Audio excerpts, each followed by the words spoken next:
Climbing ladders and manning chainsaws, 10 firefighting recruits are training in Watertown to work in Watertown, but also in Ogdensburg.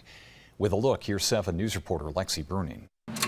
Spencer Stuckey is climbing to new heights. It's, a lifelong dream, and I think it's something that, you can go home at the end of the day feeling good about yourself. One of the 10 recruits training for that first call. If you had to tie this off, how would you tie it off? We are doing ladder operations, mainly ground ladder operations, which this is the first time some of these people have ever seen a ground ladder, let alone set them, climb them. Some of them excited to feel the ground beneath their feet. I'm not used to ladders normally, so it was difficult, but I ended up getting to the top and getting back down. Also on the list for training Tuesday, chainsaw practice. The future firefighters for the Watertown City Fire Department and Ogdensburg Fire Department are in week 2 of a more than 3-month academy hosted by the city. It started running its own academy a couple years ago rather than sending its recruits to the state-run academy in Montour Falls. Our own people here have the opportunity to not only meet the recruits, but they work with them throughout a 14-week process. When they're not climbing ground ladders and ladder trucks, the 6 Ogdensburg recruits are staying here at JCC, where they can sleep